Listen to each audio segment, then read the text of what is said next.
in the Old Testament mainly as a name when religious is shield.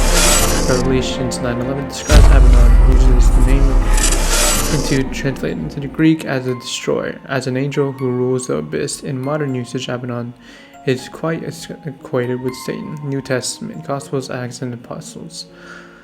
The three synoptic apostles all describe the temptation of Christ by Satan. In the desert, Satan first shows Jesus a stone and tells him to turn it into bread.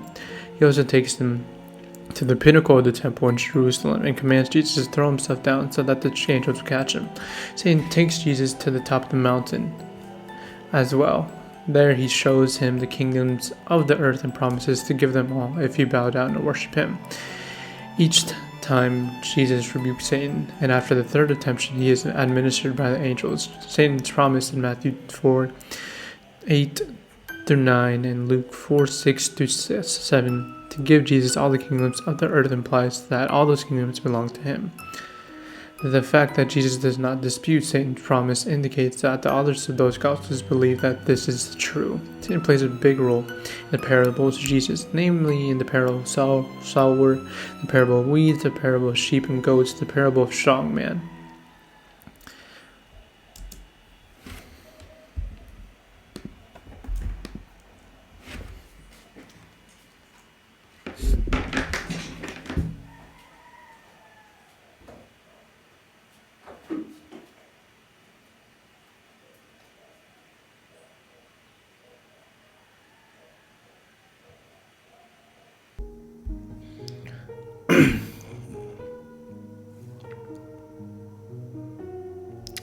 The latter two parables say that Satan's followers will be punished on Judgment Day, with the parable of sheep and the goats stating that the devil, his angels, and the people who follow him will be consigned to the eternal fire.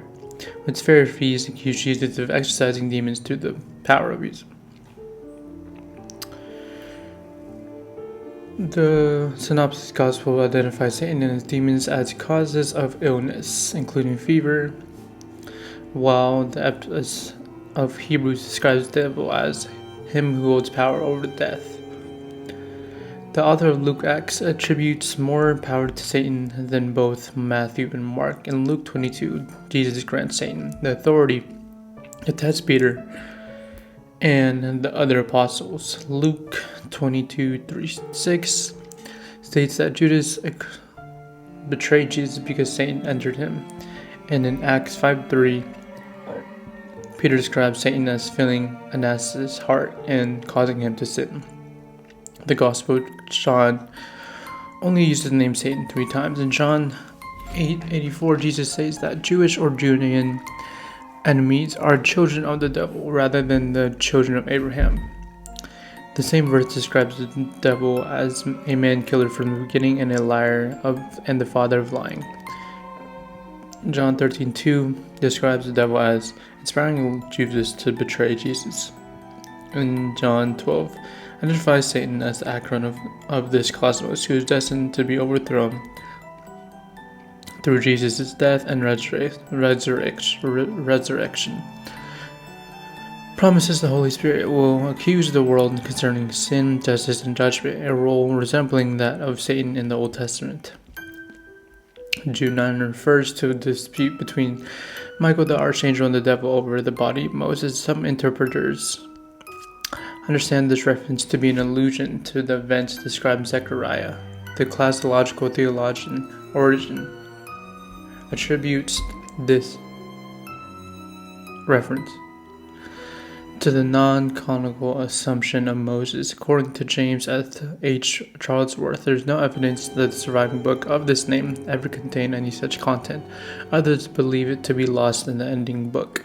The second chapter of the second Epistle of Peter and the pseudo-letter, which falsely claims to have been written by Peter, copies much of the content to Apostle Jude, but omits the specifics of example regarding Michael and Satan with Peter, instead mentioning only ambiguous dispute between angels and glories. Through the New Testament, Satan is referred as Temper, the ruler of demons, the god of this age, the evil one, and a roaring lion. Book of Revelation.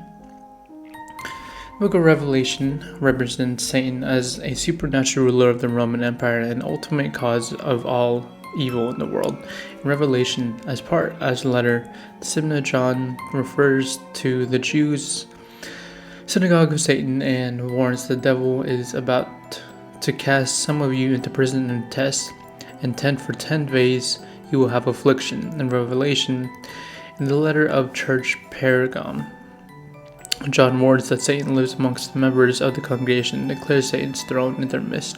Pergamum was the capital of Roman province of Asia, and Satan's throne may be referring to the monumental altar in the city which dedicated to the Greek god Zeus, or the temple dedicated to the Roman Emperor Augustus. Revelation describes a vision of a red dragon with 7 heads, 10 horns, 7 crowns, and a massive tail.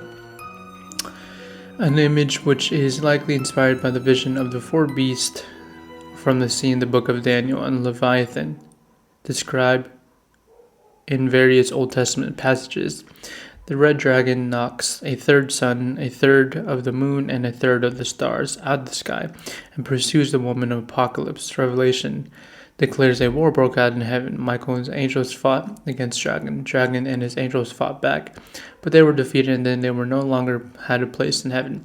Dragon the Great was thrown down, that ancient serpent who called the devil and Satan, the one deceiving the whole inhabited world. He was thrown down to the earth, and his angels were thrown down with him. The voice booms down from heaven, heralding the defeat of the accuser, identifying Satan of Revelation with the Satan of the Old Testament. In Revelation, Satan is bound with a chain and hurled into an abyss where he is imprisoned for 1,000 years. He is set free and gathers his armies with Gog and Magog to wage war against the righteous, but was defeated with the fire from heaven and cast to the lake of fire. Some Christians associate Satan with the number 666, which Revelation describes as the number of the beast. However, the beast is mentioned in Revelation is not Satan, and the use of 666 is the book of Revelation as interpreted as a reference to the Roman Emperor Nero, as